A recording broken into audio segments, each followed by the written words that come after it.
Welcome down to my 9-foot homemade oak bar. Pour yourself a cold one. You are listening to Bucs in the Basement. My name's Chris, and Craig here is the biggest Pirates fan you'll ever meet. Let's talk Pirates baseball now. Welcome to Bucs in the Basement. Now I see the changes in this town. They change, they say one thing, but then the next day it's different. They change, but they don't know what they want.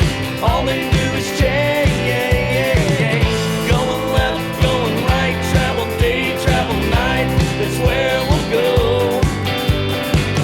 No excuses, no goodbyes, no one cries, no more lies. We'll never know.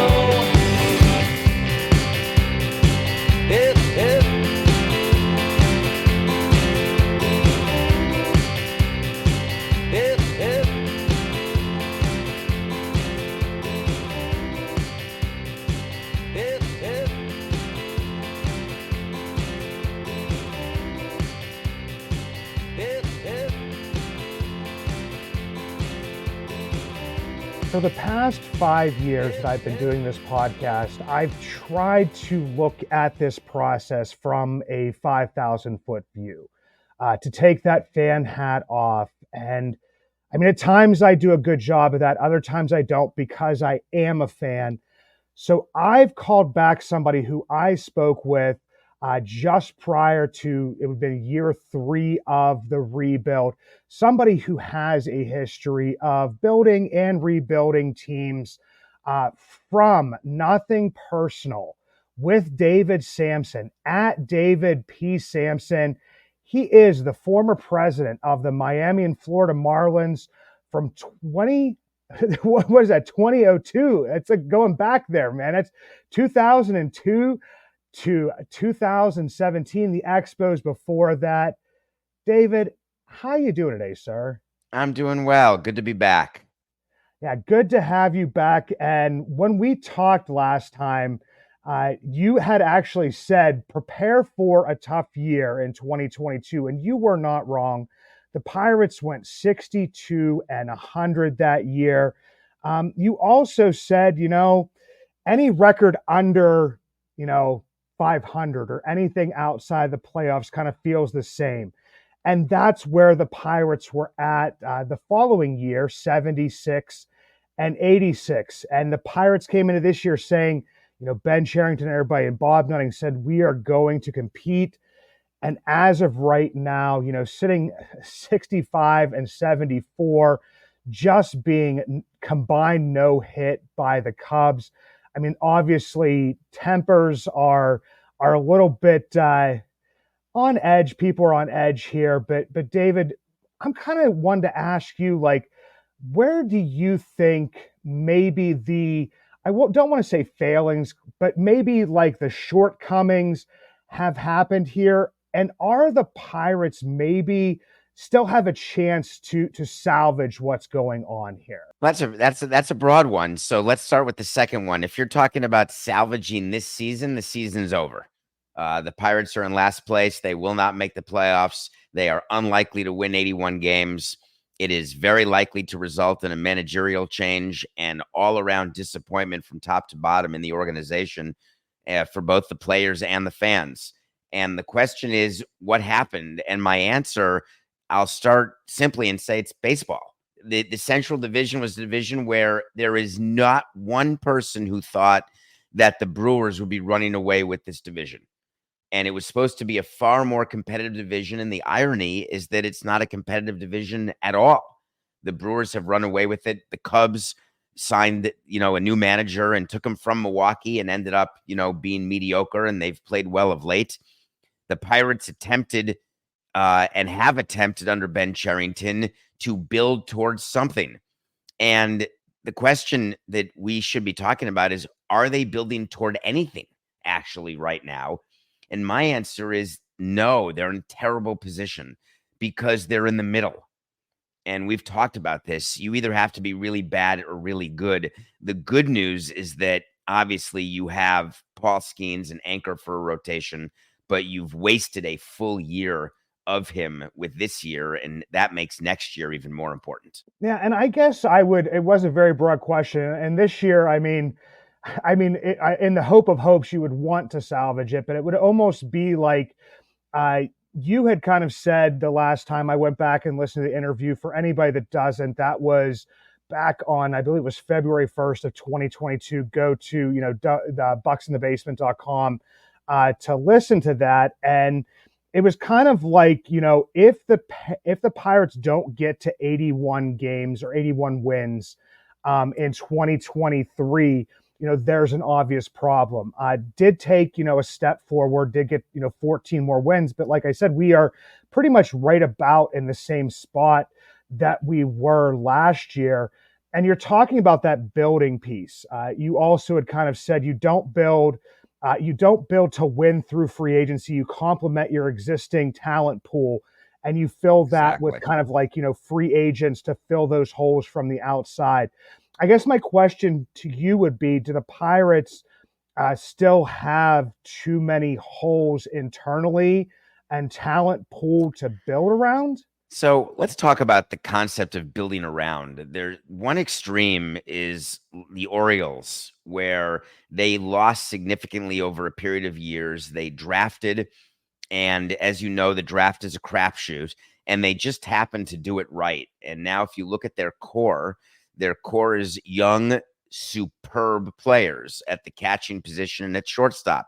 Then going into this season, after a successful year last year, out of the rebuild, they added a number one starter, not pitching like it recently, but a game one starter in Corbin Burns. And when you look at what the resources are for the Orioles and what the resources are for the Pirates, while the markets may be slightly different, the fact is they're run pretty similarly, although there's a new owner in Baltimore. So query, will he change what the investment is on the field? But when you look at the number of teams who succeed the way the Orioles have, there's way more teams who fail the way the Pirates have. And there's more this year. Another example is the Blue Jays. They were expected to have a far better season, and they were expected to actually, with the core they had, to have deep, sustained playoff runs. And it did not happen for them at all.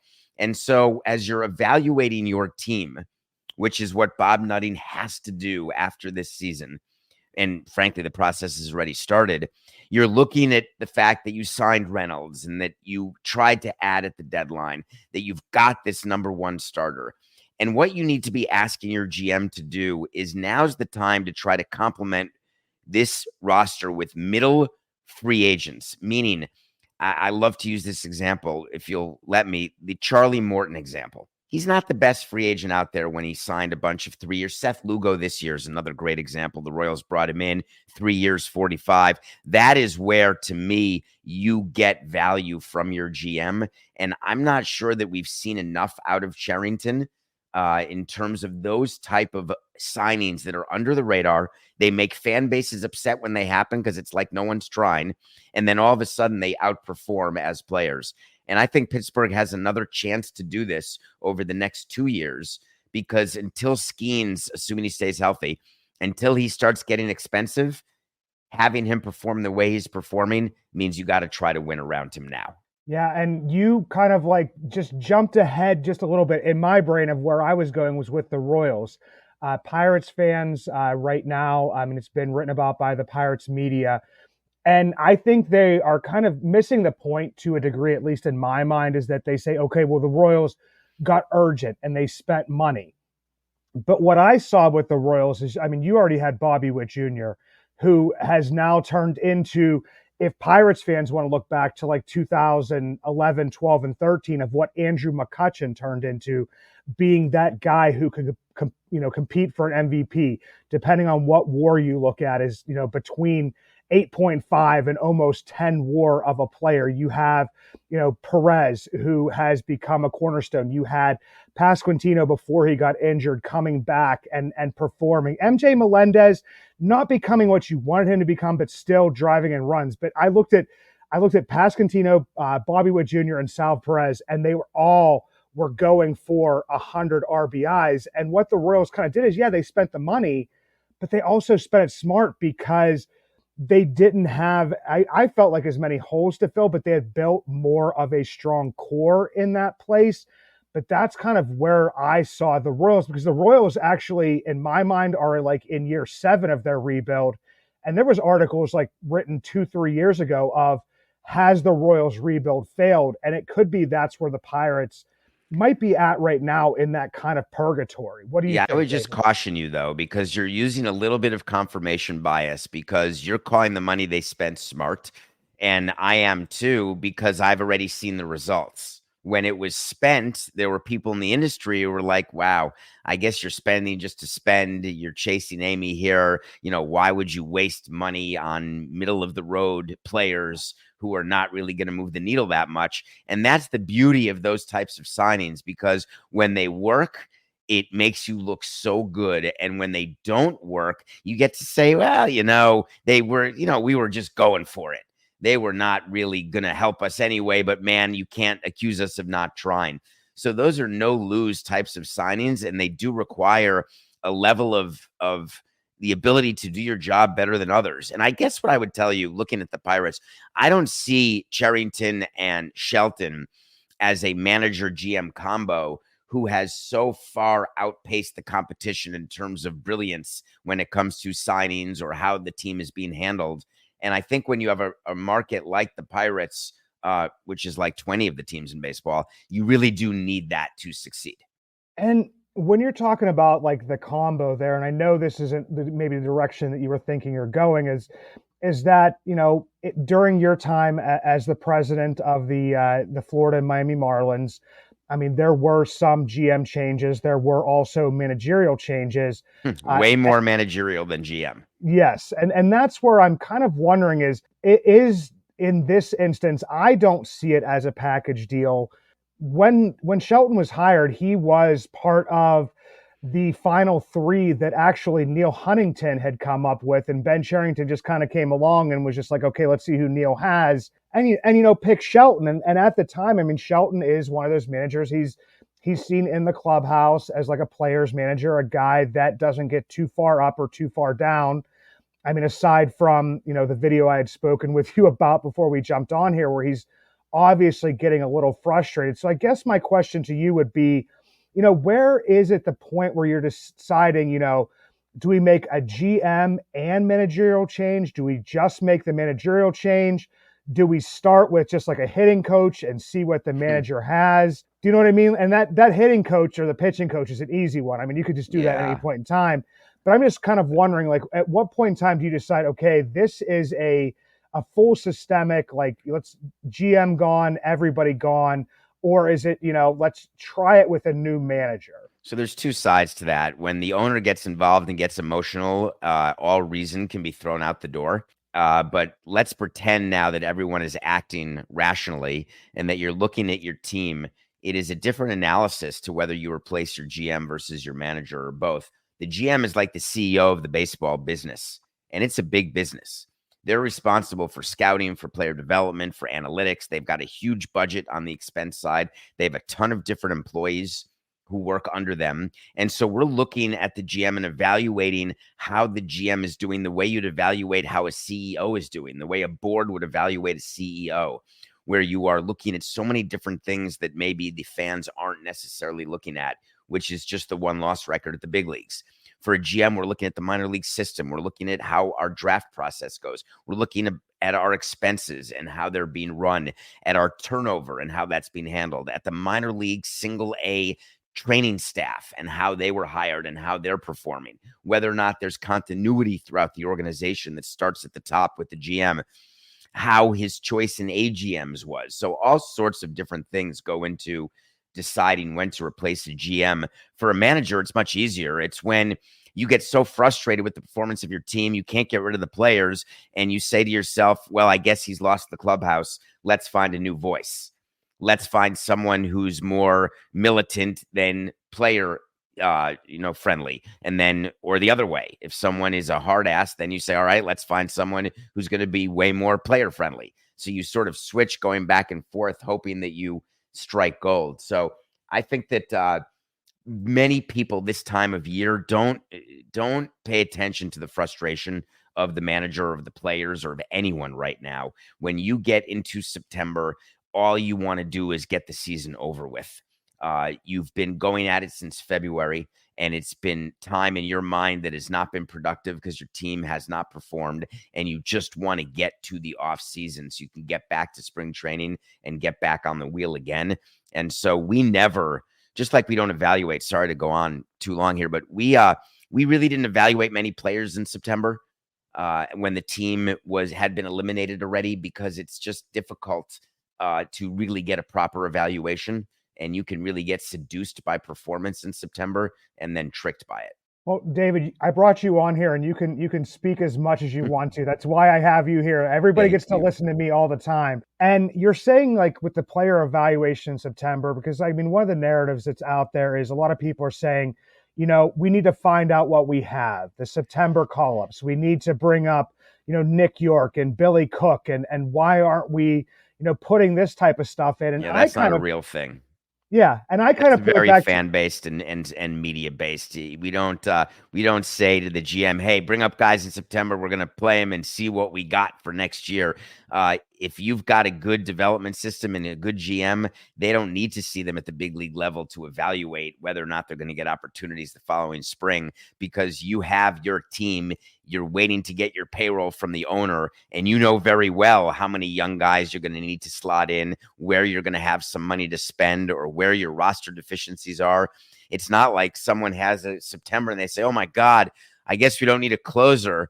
This guy saved 5 games for us in September."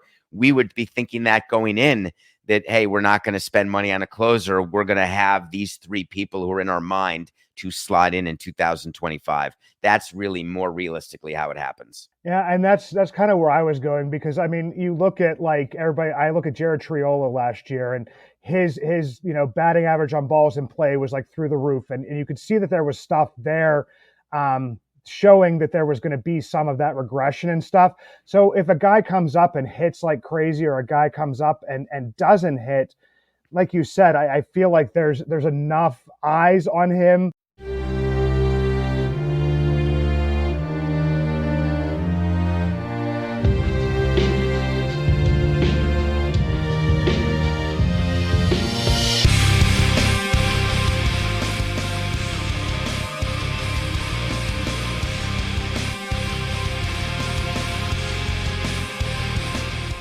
If Derek Shelton goes, and if Cherington and Bob Nutting and even, like, Travis Williams as president, would be tasked with, hiring a new manager, my question would kind of be, it's just where my brain goes, and there might not be a concrete answer, is that, Cherington is kind of getting on a little bit of the hot seat here because he's this far in. There hasn't been successes.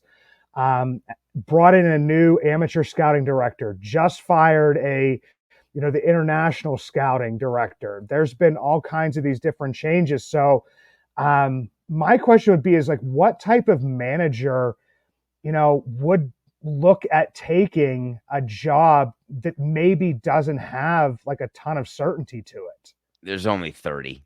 So that's another funny concept. People would say that in Miami, who's ever going to be your manager? All you do is fire them. Meanwhile, we had everyone calling, "Hey, we'll be the manager. We'll be the manager." It's like a young player. "Oh, no one will want to play for you." Of course they do, because they want opportunity at the big league level, no matter what the uniform is, no matter what the city is.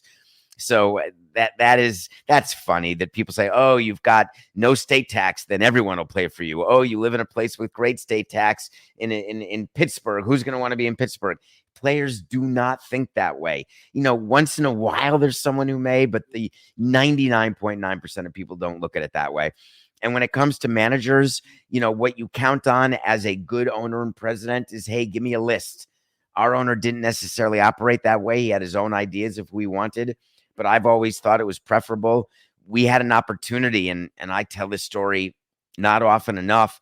Our GM wanted to hire Joe Madden before he ever became a manager at all. And we said no. And I say we because I'm being nice, said no. But, we wanted someone with experience. We wanted someone with a name. We wanted someone we knew. And you really need to understand that, A, the managerial role has changed. It is much more robotic than it used to be. Lineups are done in conjunction with the front office, if not by the front office.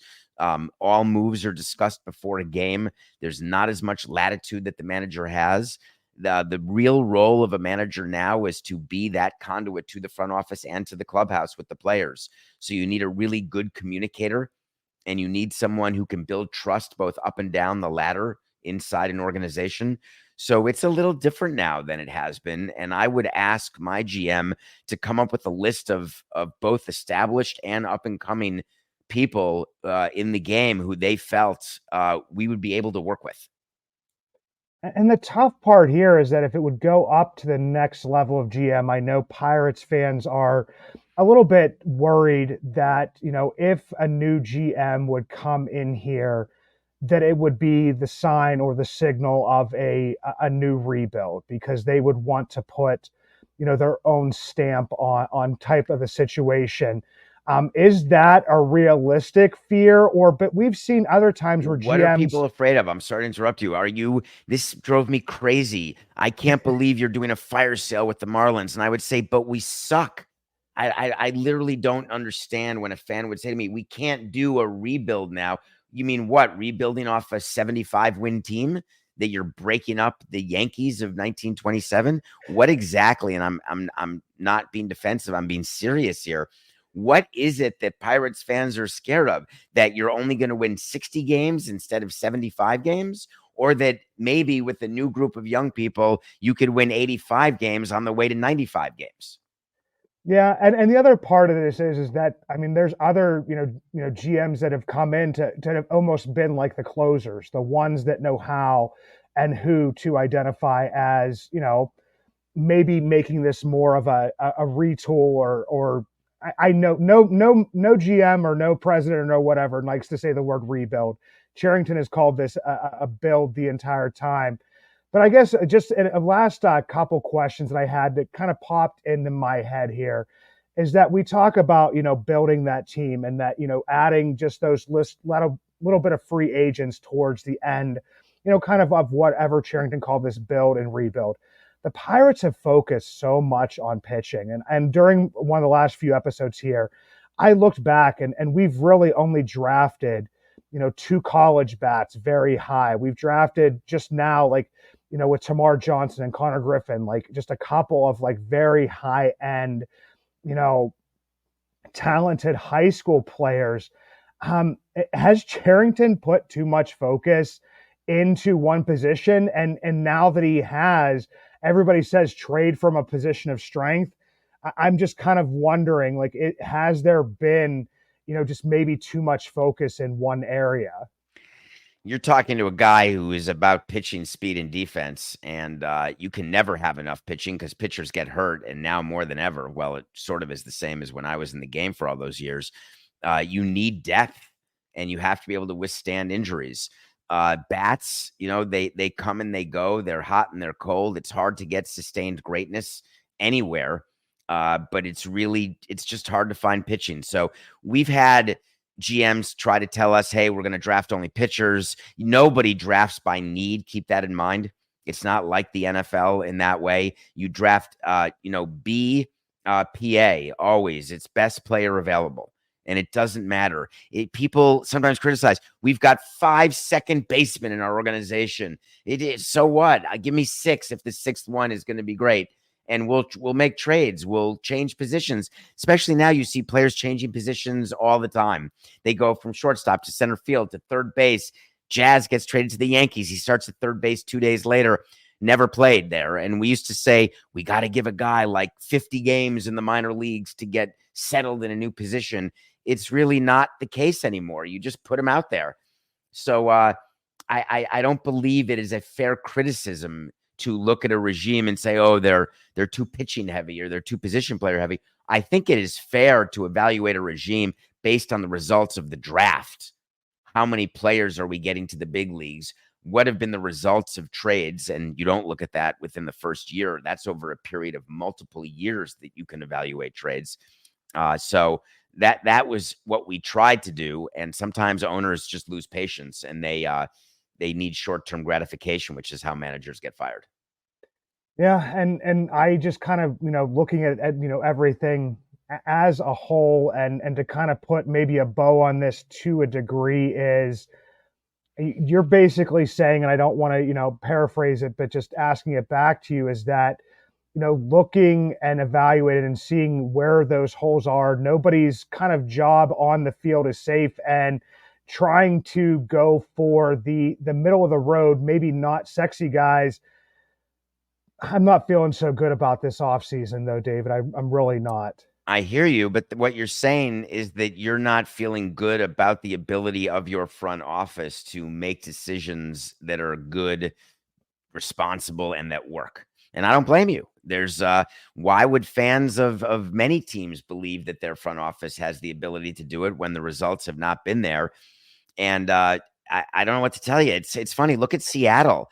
They made it to the playoffs for the first time. They broke that huge streak. And now the manager's fired. They want the GM fired because they didn't build on that. They didn't make it back to the playoffs. Or the Marlins kept firing people when they made the playoffs in COVID, and then last year, and then got rid of their GM. And now they're taking another step backwards. But were they forwards last year? But wait, they did well in one-run games, and that wasn't sustainable. Everyone's got an excuse for why there's not consistent winning. But everyone complains when there's consistent losing and wants to play the blame game. I totally get it. But our job in the front office is always to take a step back, because fans are on top of it. And some owners are too. And you can't get perspective when you're staring 1 inch away from a painting. You've got to take a step back. And I would just encourage Pirates fans. I know there's so much when Nothing Personal was live in Pittsburgh. It was sometime in April or May. I came to do a show, and we were talking about the Pirates and Bob Nutting and the frustration that people have over him. I get it. I really do. But what makes you think that a new owner will come in and all of a sudden be the panacea for your franchise? I just don't think that causal relationship exists, but we'll find out. Yeah, we definitely will. And unless I hit like the lottery at some point in time in here for, hundreds of billions of dollars and take on the team. And even at that point, we've seen, a fan run team in the Mets not have success in that aspect of spending, just basically, collecting maybe some of your favorite players and different stuff. But It's David, a great example. Yeah, David, this has been a great conversation, and you let me get some of the fan stuff off my chest, maybe put it in perspective a little bit. For those of you that don't, definitely go listen to Nothing Personal with David Samson. Follow him. And David, you are a very responsive person. I will say that. I appreciate that about you, is that I said, hey, I want to talk about Ben Cherington again. And your first response was, let's do it. So I'm glad that you came back on here. And I hope everybody enjoyed listening to this. I think you should keep going. It's not easy to do what you do and to have a microphone in front of you. And when that red light goes on, most people get scared. And I love that you embrace it. And I'm always happy to help. And thanks for having me on. Absolutely.